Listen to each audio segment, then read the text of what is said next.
Liturgia da Palavra.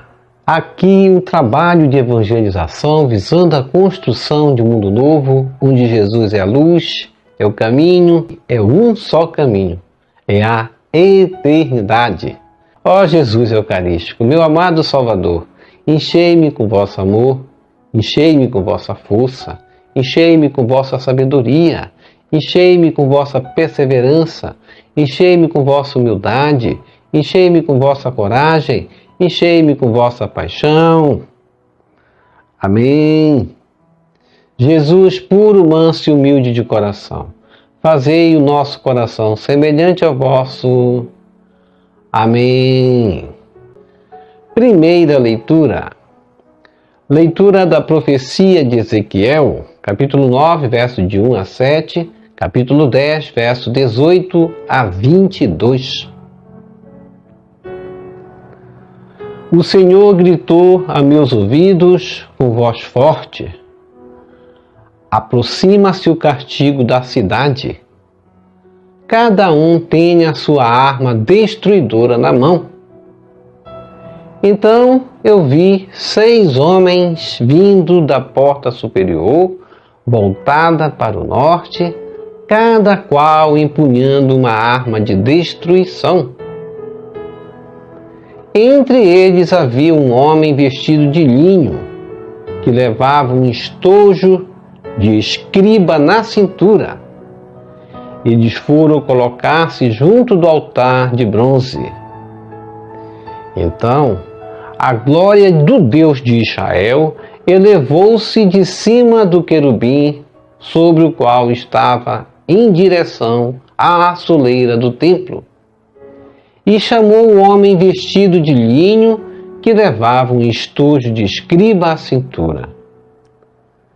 O Senhor disse-lhe: passa pelo meio da cidade, por Jerusalém, e marca com uma cruz na testa os homens que gemem e suspiram por causa de tantos horrores que nela se praticam.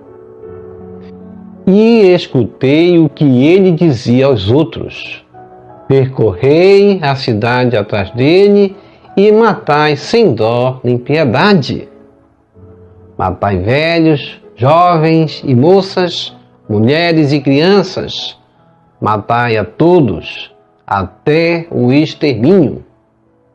Mas não toqueis em nenhum homem sobre quem estiver a cruz. Começai pelo meu santuário. E eles começaram pelos anciãos que estavam diante do templo. Ele disse-lhes: profanai o templo, enchei os átrios de cadáveres, ide. E eles saíram para matar na cidade.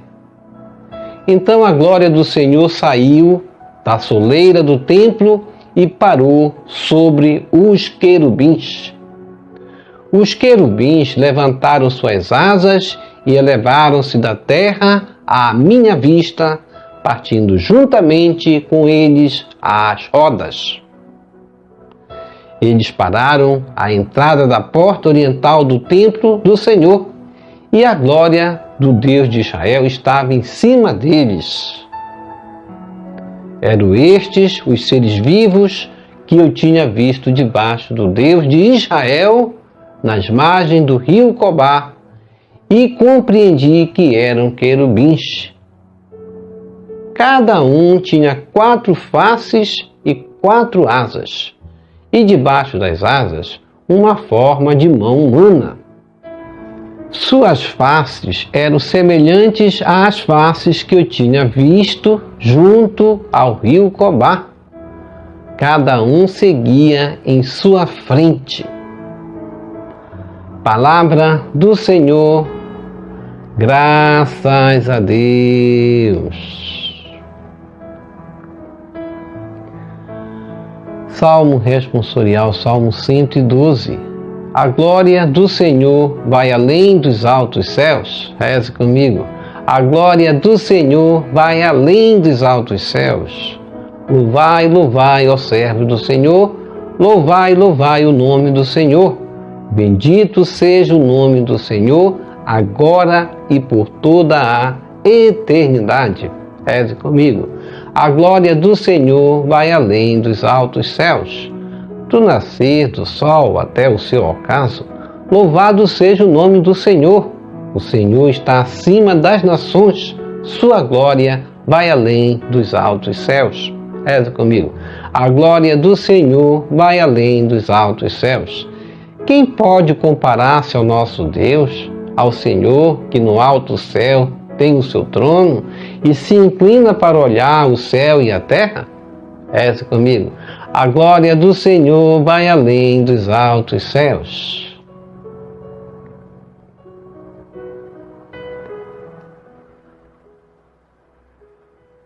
Evangelho. Proclamação do Evangelho de Jesus Cristo segundo Mateus. Glória a vós, Senhor. Conferir Evangelho de Mateus, capítulo 18, verso 15 a 20.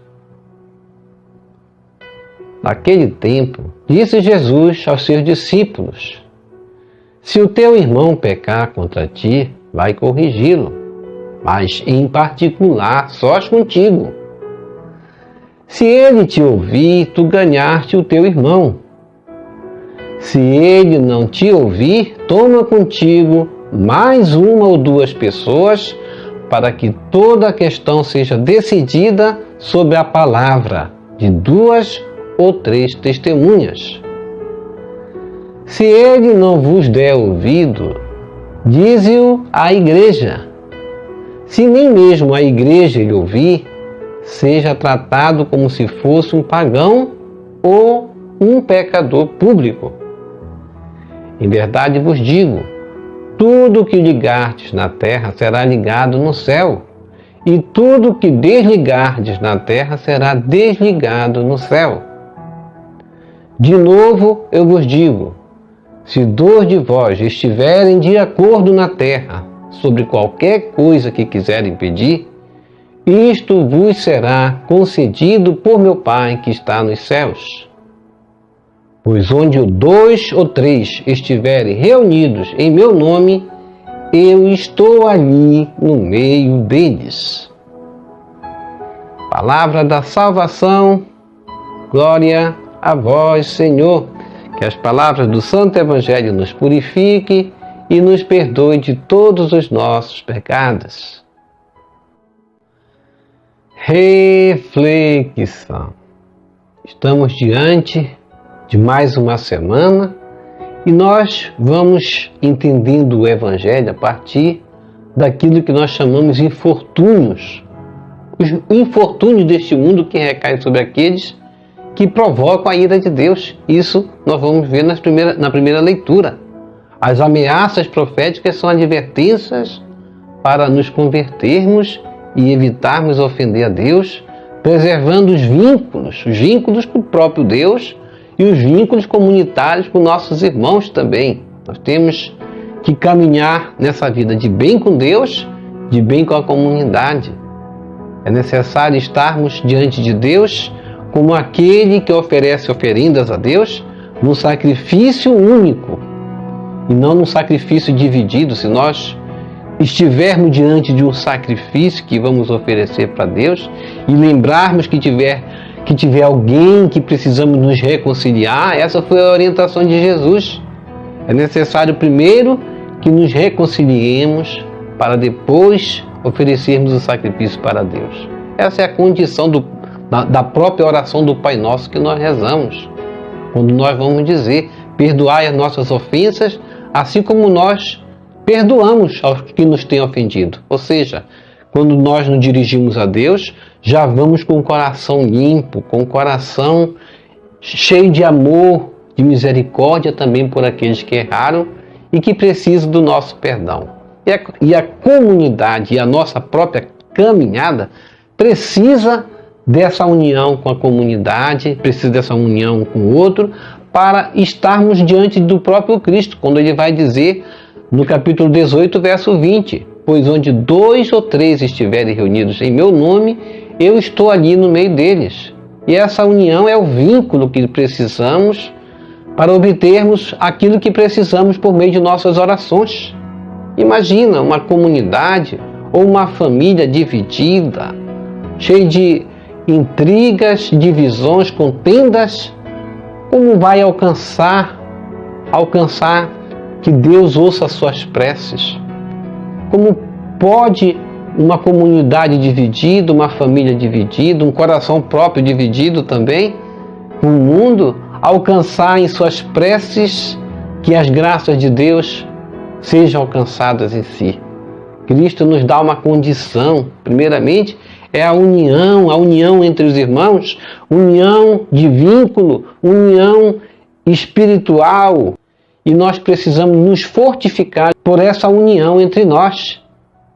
Essa união que vai evitar até o castigo, como vai ser profetizado aqui no livro de Ezequiel, capítulo 9. Não queremos passar por castigos, é necessário escutar, é necessário obedecer, é necessário nos penitenciarmos. Esse é um tempo de penitência. É um tempo que o homem não vai mais se vestir com roupas de festa. É um tempo do homem se vestir de cinza, cobrir-se de cinzas também, como aquele povo de Nínive, para escaparmos da ira divina.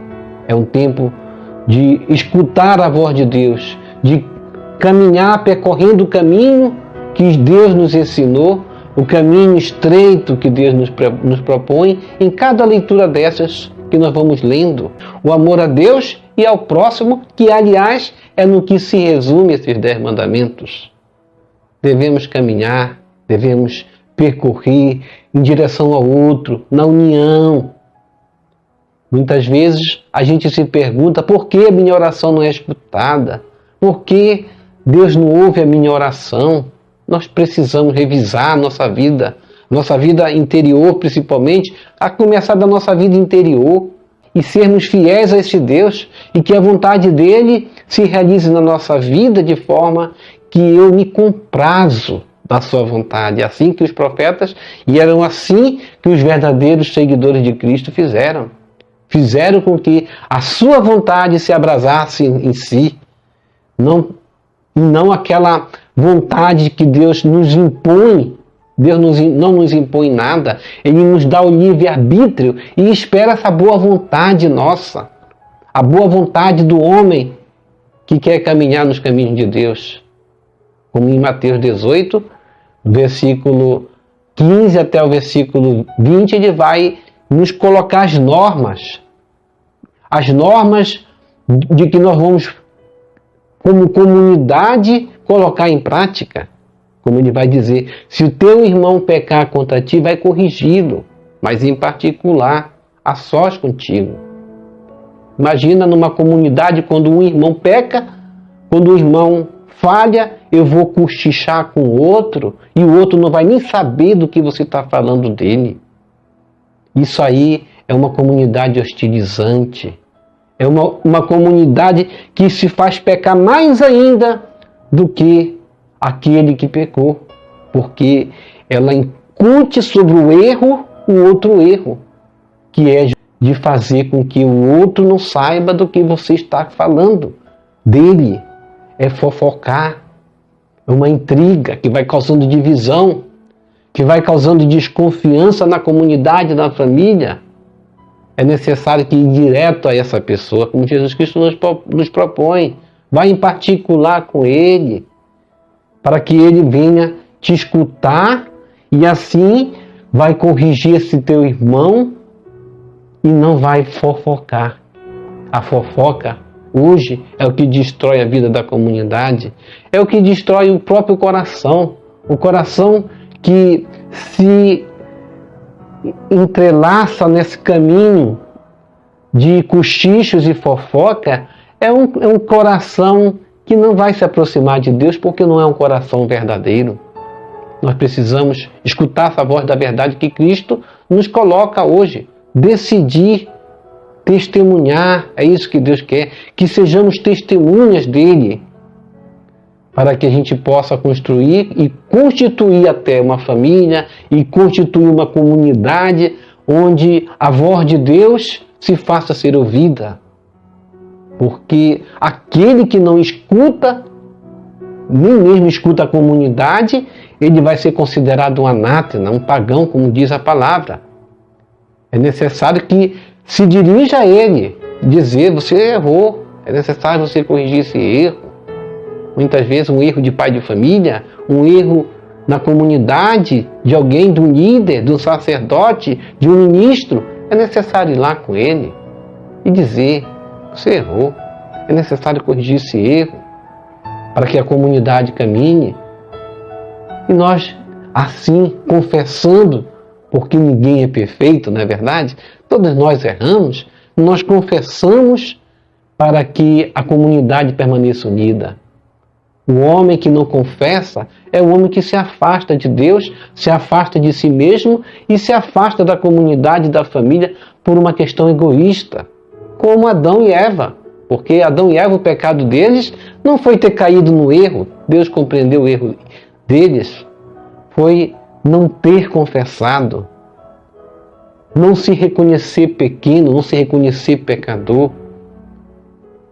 O coração que não tem essa humildade não alcança as graças. E Jesus, ele quer que onde 2 ou 3 estiverem reunidos no seu nome, ali ele possa estar. Mas é necessário estarmos reunidos naquela união, naquele vínculo e não na divisão. Vamos receber Jesus presente na Eucaristia de forma espiritual, rezando a oração Hóstia Celestial. Ó hóstia celestial, enche o meu corpo com o alimento de que necessito. Preenche minha alma com a presença divina de Jesus Cristo. Dai-me a graça de cumprir a santa vontade de Deus. Enche-me com a paz e a calma que vem da vossa santa presença. Nunca me deixe duvidar da vossa presença na Eucaristia. Ajude-me a aceitá-lo em corpo e alma, e que pela Santa Eucaristia as graças derramadas sobre mim ajude-me a proclamar a glória de nosso Senhor Jesus Cristo. Purifica meu coração quando eu receber o grande dom da Sagrada Eucaristia, que a minha alma se abra e se santifique. Concede-me as graças e favores que concedes para todos os filhos de Deus, e concede-me a imunidade do fogo do purgatório. Amém. Amém e amém. Reze conosco as laudes. Vamos deixar as laudes aqui para você continuar, fazer o segmento da sua vida espiritual, fazendo essa oração de 20 minutos, onde você vai se consagrar para Deus. Laudes significa entregar-se a Deus, entregar suas primeiras horas para louvor, para engrandecer o nome de Deus, para bendizer, reconhecer Ele como o Senhor da nossa vida. Então vamos rezar as laudes. Logo depois que terminar daqui, você clica nesse ícone aí, que aparece um i, e você vai participar da nossa oração também, que é um ponto de equilíbrio da nossa vida. Deixa aqui embaixo o seu like, inscreva-se, toque no sino das notificações, compartilhe esse vídeo com as suas redes sociais, com seus queridos e com seus amigos também. Também inscreva-se e toque no sino, não basta só inscrever-se, toque no sino para receber futuras notificações dos nossos vídeos.